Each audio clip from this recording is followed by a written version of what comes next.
സമാധാനത്തിനുള്ള Nobel സമ്മാനം ഇന്ന് പ്രഖ്യാപിക്കും. ലോകമെമ്പാടുമുള്ള ജനങ്ങൾ ആകാംക്ഷയോടെ കാത്തിരിക്കുന്ന പ്രഖ്യാപനം ഇന്ത്യൻ സമയം ഉച്ചയ്ക്ക് 2:30-നാണ്. ഇക്കുറി മറ്റൊരിക്കലുമില്ലാത്ത ആകാംക്ഷയാണുള്ളത്. അതിനുള്ള പ്രധാന കാരണം അമേരിക്കൻ പ്രസിഡന്റ് ഡൊണാൾഡ് ട്രംപിന്റെ നൊബേൽ അവകാശവാദങ്ങളാണ്. ഇസ്രായേൽ പ്രധാനമന്ത്രി ബെഞ്ചമിൻ നെതന്യാഹു, പാകിസ്ഥാൻ സൈനിക മേധാവി field marshal Asim Munir, Cambodian പ്രധാനമന്ത്രി ഹുൻ മാനറ്റ് തുടങ്ങിയവർ ട്രംപിനെ നാമനിർദ്ദേശം ചെയ്തവരാണ്. 244 പേരുടെ പേരുകളാണ് നൊബേൽ സമ്മാനത്തിന് നാമനിർദ്ദേശം ചെയ്തിരിക്കുന്നത്.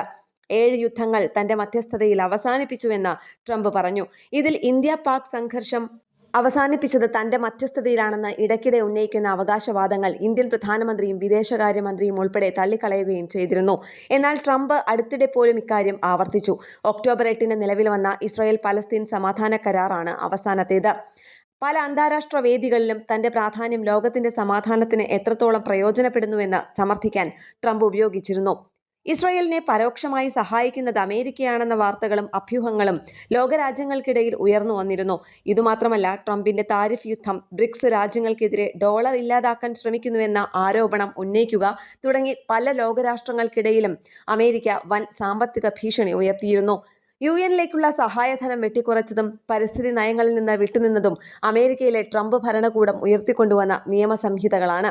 തന്റേതായ പദ്ധതികളുമായി ഏകപക്ഷീയമായി മുന്നോട്ടു പോകുന്ന ട്രംപിന് ഇക്കുറി നൊബേൽ ലഭിക്കുമോ?